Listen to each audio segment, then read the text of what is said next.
इक्को भाई, रफीक भाई, सादिक भाई और तौसीफ भाई मादरत चाहता स्टेज पे जिसका नाम नहीं लिया, सामने बैठे मेरे दोस्त बुजुर्गों, पर्दा नसीब मेरी माँ और बहनों, अस्सलाम वालेकुम। जिंदगी दी है तो जीने का हुनर भी देना, जिंदगी दी है तो जीने का हुनर भी देना, पाँव बख्शे है टोपी के सफर भी देना, गुफ्तगू तूने सिखाई है, मैं गुंगा था अब बोलूंगा तो बातों में असर भी देना।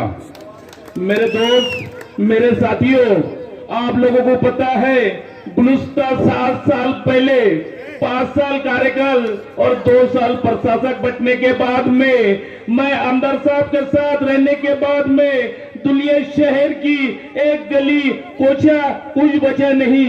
अब मेरे वार्ड की बात करता हूं कि आमदार साहब ने 3 नंबर वार्ड था, 3 नंबर वार्ड में एक दत्तक लिए थे, जो काम बोलो वो काम होए। कभी हमारे साहब ने काम के बारे में कभी नहीं का जुमला नहीं आया। आज जो भी हुआ मैं भूला था, जो इमाम में चल गया, मेरे लिए साहब ने क्या नहीं खेलते।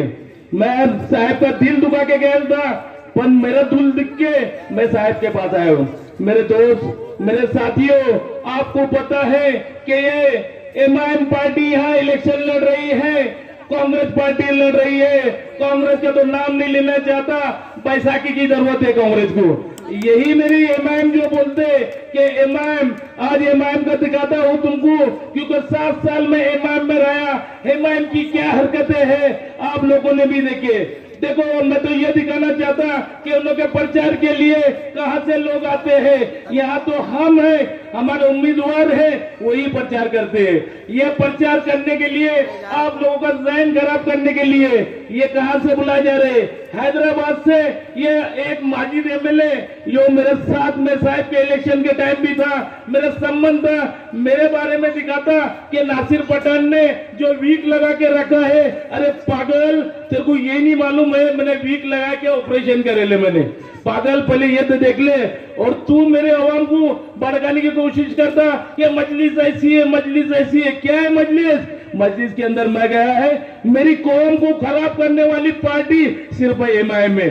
और आज भी आप होशियार होंगे, आप लोगों को इस्तेमाल करे जा रहा है, सिर्फ आपको आगे करके एक मोरा बना के इस्तेमाल। वो ऐशो आराम में रहते, उन लोगों को पैसे की फंडिंग कहाँ से होती भाई? बीजेपी वाले फंडिंग करते। आज ये बीजेपी इतनी पावरफुल क्यों हो रही है? सिर्फ एमआईएम की वजह से है। परेशानी में कौन जा रहा है? आप लोग जा रहे हैं उन्हें को उल्लू सीधा करने के लिए। आज ये मुसलमान पार्टी सेकुलर पार्टी को वोट देने वाली थी, ये बोलते कि हम भी सेकुलर है। सेकुलर नहीं है, घोड़ा बाजार चलाने वाले लोग हैं। तुम्हारे को कौन फंडिंग देता है? मुझे पता है। यहाँ तक के दुलिया शहर में एक रिशाद जागीरदार, इसकी औकात कुछ नहीं थी, हमारे सामने इलेक्शन लड़ा, उसकी औकात क्या थी? 1600 वोट की। वो चन्या मेरा वोट पकड़ के आगे जाने को देख रहा था। उसकी औकात क्या है? उसकी औकात क्या है? उसका खुद का घर पुणे में और जाता लॉज में सोने के लिए। क्यों घर में रुकता नहीं? उसकी कोई नहीं। और मेरी आवाम को परेशानी में डालने वाला है। अरे भगोड़े, तू कब भाग जाएगा? मेरी आवाम परेशानी में आएंगी। भगोड़े, तेरा इतनी कभी ये थी ना, तू बना इमाम का जिम्मेदार बनने के बाद में तू प्रचार को निकलना था ना। प्रचार को क्यों नहीं निकला रे? बुज़दिल, बाहर निकल, तू प्रचार करना इमाम के लिए।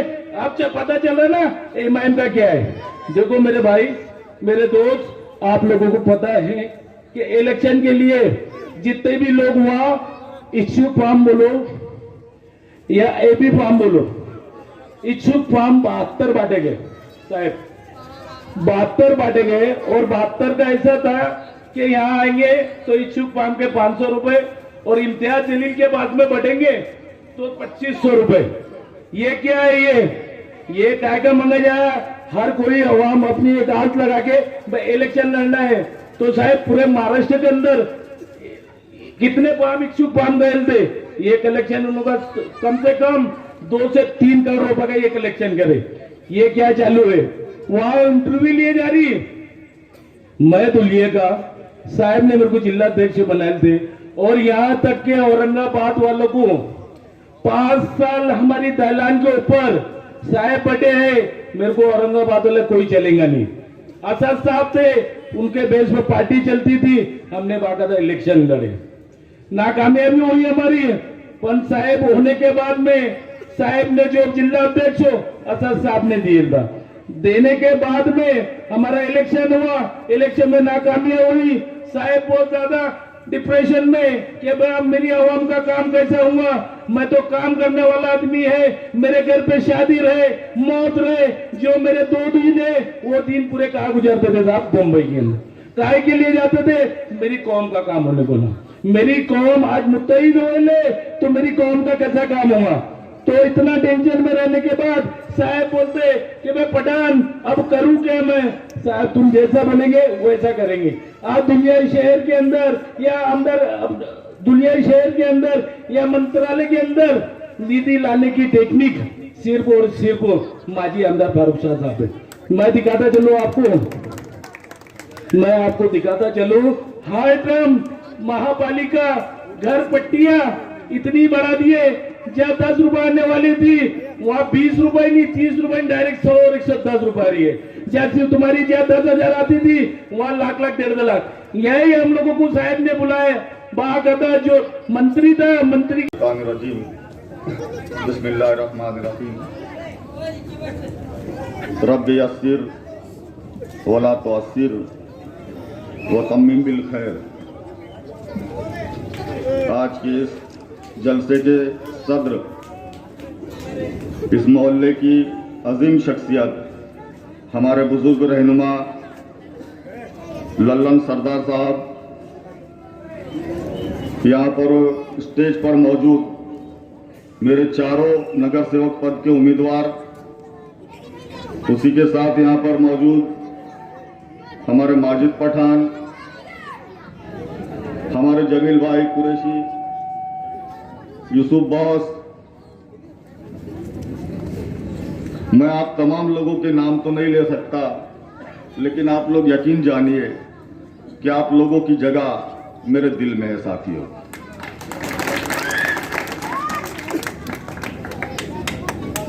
जहां तक मेरी आवाज जा रही है, मेरी माँ बहनों, बुजुर्गों और दोस्तों, अभी मैंने देखा पंजा बहुत ऊपर दिख रहा है। पंजा गनी बाबा ने बहुत ऊपर लगा दिया पंजा,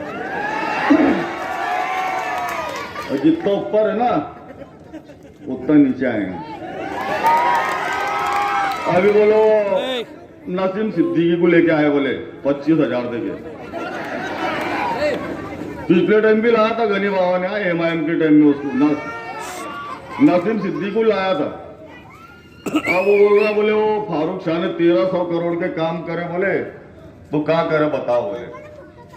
अब वो गनी बाबा का काम था ना उसको कब्रिस्तान में ले जाने का, अरे बताने के लिए कब्रिस्तान बताने। गनी बाबा बोले वो अंसारी जमात खाना मैंने बना, झूठ बोल रहा है वो।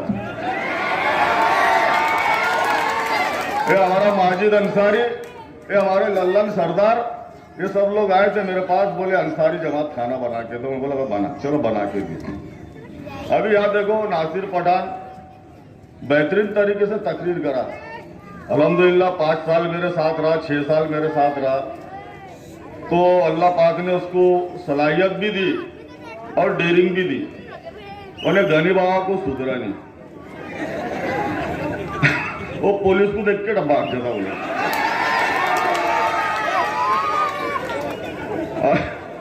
पुलिस को देख के भाग जाता। अभी वो नसीम सिद्दीकी को लाके बोले कि भाई मैं सुन के आ जाऊंगा। अरे ऐसा नहीं बेटा, ये जो कौम है, ये जो समाज है, ये उस कायद की उम्मत है जो नबी पाक सल्लल्लाहु अलैहि वसल्लम पहले एक बात पर अमल किया करते थे और उसके बाद वो लोगों को नसीहत किया करते थे, तो अल्लाह पाक ने उनकी बातों में असर रखा था। एक मामूली सी वाकया आपको बताना चाहूंगा साथियों।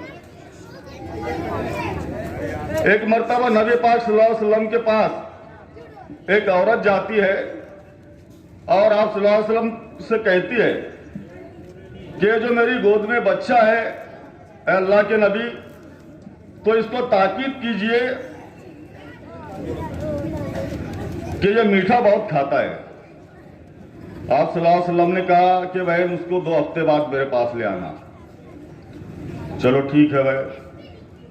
2 हफ्ते के बाद वो औरत आई बच्चे को लेकर, तो नबी पाक सल्लल्लाहु अलैहि वसल्लम ने उस बच्चे को सिर्फ इतना कहा कि बेटा ज्यादा मीठा खाना अच्छी बात नहीं, और ज्यादा मीठा खाना सेहत के लिए मुज़िर होता है। अच्छा, वो औरत बच्चे को लेकर चली गई। दूसरे दिन से अल्हम्दुलिल्लाह बच्चे ने मीठा खाना बंद कर दिया। बाद में वो औरत आप सल्लल्लाहु अलैहि वसल्लम की खिदमत में हाजिर हुई और पूछा कि अल्लाह के नबी, यही बात आप उसको बोलना चाहते थे, तो मैं जब पहली मर्तबा आई तो आपने उसको, ये बच्चे को उस वक्त ये बात क्यों नहीं की? तो आप सल्लल्लाहु अलैहि वसल्लम ने कहा कि उस वक्त मैं भी मीठा खाया करता था। पहले मैंने मीठा खाना बंद करा, और जब उस बच्चे को बोला, उसके बाद अल्लाह पाक ने मेरी बातों में असर दिया। तो हम लोग ऐसे नबी की उम्मत है। और तुम अगर किसी अहरे गैरों को लाएंगे पैसे देके 25,000 देके, और वो कुछ भी भोगेगा, तो हमारी कौम उसके झांसे में आने वाले नहीं साथियों। अभी दूसरी बात, आप लोगों ने देखा पिछले वक्त भी मैंने 4-6 दिन पहले एक सभा ली इधर, कौन से एरिया में, बावली के एरिया में। वहां पर मैंने मेरे तमाम काम बताए और मुस्तकबिल में मैं आप लोगों के लिए क्या करूंगा, कौम और समाज के लिए क्या करूंगा, ये तमाम बातें बताई। अब उसके साथ साथ मैंने जो नाकारा ना अहल लोग हैं, अभी जिनने बोले, अभी हमारे बेटे ने इक्कू ने बताया, बोले वो इस्माइल बाबा ऐसा बोल रहे थे, हुकुम आपा और हुकुम वो थे, बोले फजलू भैया क्या करें। तो मैं बताना चाहूंगा साथियों, हुकुम आपा और इस्माइल बाबा भी थे, और हुकुम आपा और ये आपका भाई भी था, ये हमारा बच्चा बैठा है।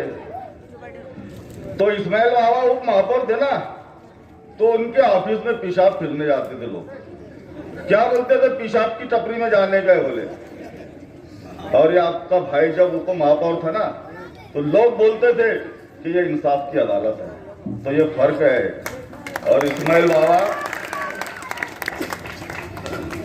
मैं तो मेरे काम बता रहा था, मैंने ये बताया कि भाई वो हमने महासभा बंद कराई, तो इस्माइल बाबा बोलने लगे, बोले यार मैं भी था, बोले वो महासभा में। तो एक बच्चे ने बोल दिया, अरे बोले तुम आज से नहीं 25 साल से थे, तुमने पहले क्यों नहीं बंद कराए? बोले फारूक शाह जब क्यों बंद हुई महासभा? बोले अब वो उनको मिर्ची लगी, तुझको मिर्ची लगी, तो मैं क्या करूं। अब दूसरी बात, अब वो पानी आया हमारे लोगों के घरों में, बस्तियों में घुस गया। मैं पैदल सबके घर घर में गया भैया, सरदार साहब सबके घर जाकर देखा। मैं 5 बजे से आ गया था। मुस्तफा बागी साहब को मालूम है, यहाँ आया, हमने जायजा लिया, सब देखा, मदद की। और वो इस्माइल बाबा उनकी बिल्डिंग पे से देख रहे नीचे, साला मेरे घर में तो नहीं पानी घुस रहा बोले। अब ये सब बातें बताया। अब वो आज MIM में आए, काम बताने के लिए कुछ नहीं कि भाई मैंने ये किया वो किया, एक बताने के लिए कुछ नहीं। 25 साल नगर सेवक रहे, 2.5 साल उप महापौर रहे। तो बोले MIM की वजह से बोले लोग झांसे में आ जाएंगे, बोले तेरा मेरा रिश्ता क्या, पैसे ला पैसे ला, चलो बोले मैं चुन के आ जाऊंगा। अरे ऐसा नहीं बाबा। अभी तो बोले हिसाब बता रहे थे वो, हाँ बोले वो अभी एक सभा चल रही थी, पहले फारूक शाह को बोले 40,000 वोट मिले, बाद में बोले 70,000 वोट मिले, फिर बोले आमदार नहीं बन के आया। अरे बाबा तुमने दिवाली बहुत देखी, पर मैंने फटाकड़े बहुत फोड़े लाए। तुमने दिवाली बहुत देखी, पर फटाकड़े मैंने बहुत फोड़े ले। तुम 40,000 70,000 वोट की बात कर रहे ना, अरे तुम्हारी औकात है ना 4,000 की भी नहीं। अभी ये चैलेंज मैं करके जा रहा। अब एक तो बोले 400 में सिमट जाएंगे, बोला नहीं रे इतने गए गुजरे भी नहीं रे, अभी आखिरी इलेक्शन है उनका, आखिरी इलेक्शन है। अरे वह मैंने कुछ गलत नहीं बोला था उनके बारे में, वो जातियत पे उतर आए। बोले फारूक शाह, बोले वो युवराज आबा की होटल में जाता। अरे मैं गया था अभी अपने 12 बात पे भी, मैं डॉक्टर सरफराज, हमारे मुख्तार बिल्डर, हम बहुत सारे लोग गए थे, बैठे हम लोग जाए, लेकिन तुम जातियत पे उतर रहे, हड़बड़ा रहे, बड़बड़ा रहे, फड़फड़ा रहे। वो दिया क्या बोलते, चिराग, चिराग है ना, बुझने से पहले फड़फड़ाता है। और बाबा 16 तारीख को गोदड़ी मिलेगी नहीं तुमको ओढ़ने, तुम जातियत पे जा रहे। अरे मैं किसी को छेड़ता नहीं, और कोई छेड़े तो उसको छोड़ता भी नहीं। और आप तुम्हारी उम्र होगी हो, अभी ये उम्र में तो मेरी बराबरी करने का सोचना भी मत कभी। और तुम जो गंदी बातें करते ना, ये तुम्हारे जो गंदे गदूद है ना, जो तुम्हारे बच्चे वो नासिक की कोंती लाज में, जलगांव की कोंती लाज में जाते ना, आधार कार्ड के साथ एंट्री ला के दिए मेरे को लोगों ने। इसके लिए बोल रहा, अपनी औकात में रहो। बाद में बोलते मेरे को, क्या नाम डाले मेरे को, बोले जेठालाल। अब कोई मुझे दबंग बोलता, कोई शाहरुख खान बोलता, कोई सलमान खान बोलता, हम बाबा तो बोले जेठालाल। अन साला कभी मैंने फिर तुमको दया भाभी बोला तो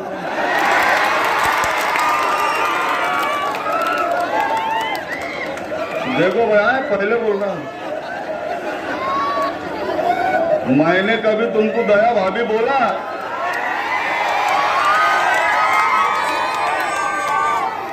तो फिर तुम जो गली से जाया करेंगे ना, पीछे से बच्चे चिल्लाएंगे दया भाभी, दया भाभी।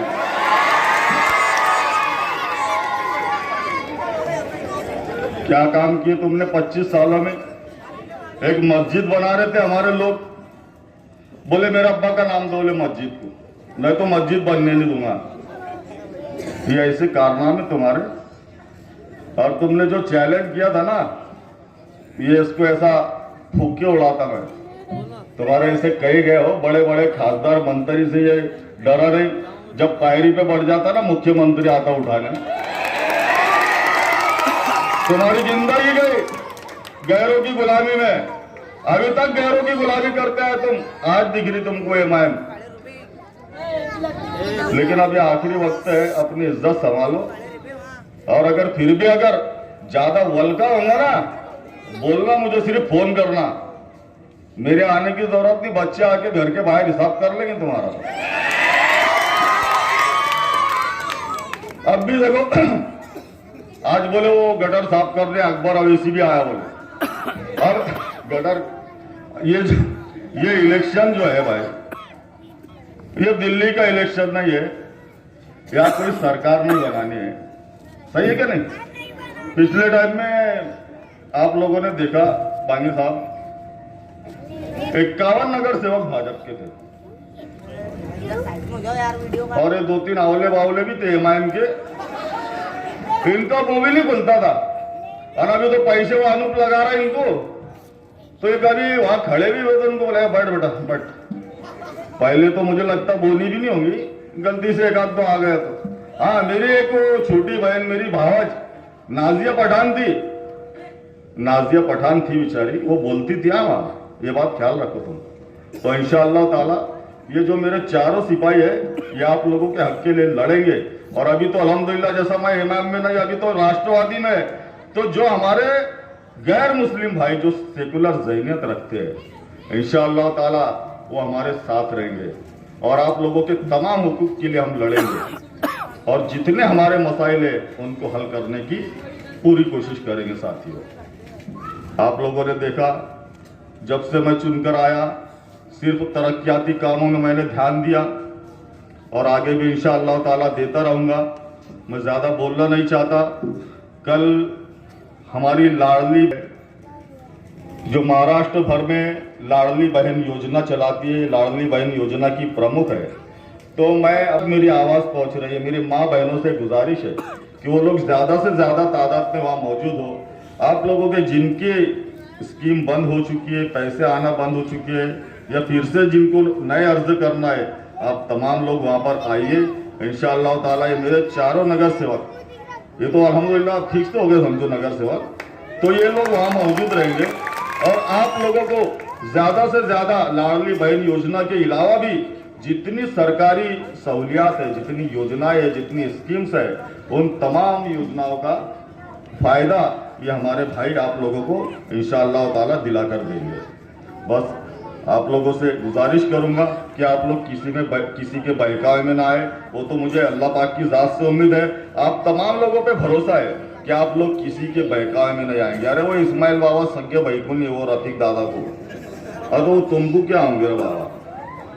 हाँ, तो आप लोग बराए मेहरबानी, ये मेरी अपील है। मैंने आपको बोला कि मैंने पहले तो काम किए, अभी ये जो इलेक्शन है ये छोटा सा इलेक्शन है, इसमें आप लोग मेरी ताकत बढ़ाइए। इंशाअल्लाह ताला आने वाले 3 साल बाद आप तमाम लोगों के दरबार में हाजिर होऊंगा और आप लोगों को यह बताऊंगा कि मैंने राष्ट्रवादी कांग्रेस पार्टी में शमूलियत इख्तियार की, पक्ष प्रवेश किया और उससे मैंने अपने कौम और समाज के लिए क्या क्या काम किए और हमारे अकलियती इलाकों में कितना फंड लाकर आप लोगों की जरूरत को पूरी करा। इंशाअल्लाह आने वाले 3 सालों में आप लोगों को उसका हिसाब दूंगा। और अगर इन 3 सालों में मैंने आप लोगों का हिसाब नहीं दिया और आप लोगों को यह यकीन नहीं हुआ कि फारूक शाह राष्ट्रवादी कांग्रेस पार्टी में जाने के बाद हमारी कौम को फायदा नहीं हुआ, तो आने वाले विधानसभा इलेक्शन में मैं आप लोगों को कुछ नहीं बोलने वाला। आप लोगों को जो समझे वो करना, लेकिन आज वक्त की जरूरत है, आप लोगों को मेरा साथ देना होगा। हमारे इलाकों में तरक्याती कामों के लिए हमारी कौम और समाज महफूज रहे, इसलिए आप तमाम लोगों को, ये मेरे चारों उम्मीदवारों को वोट देना होगा साथियों। तो आप लोगों से ये गुजारिश करूंगा, आप लोग हाथ उठाकर बताइए आप लोग मेरे उम्मीदवारों को वोट देंगे या नहीं। इंशाअल्लाह बहुत बहुत शुक्रिया भाइयों। इधर भी भाई लोग, इधर भाई लोग, इधर बहुत बहुत शुक्रिया साथियों। इस तरह भाइयों बहुत बहुत शुक्रिया।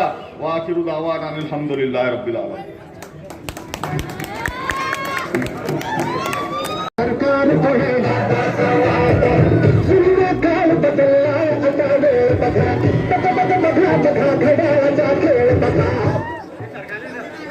मेरी नाकामियों का दाग भी मंजर से निकलेगा। मुनाफिक जब मेरे हारे हुए लश्कर से निकलेगा और कुएं के पहरेदारों को लबों की प्यास मत दिखला, खुदा का नाम ले पानी तेरी ठोकर से निकलेगा। हाजरीन, एक रस्ते गुलपोशी और गुलपेशी की अदायगी इस वक्त होना है। हमारे तमाम तर मौजूद मेहमान डाइस पर बैठे हुए हैं।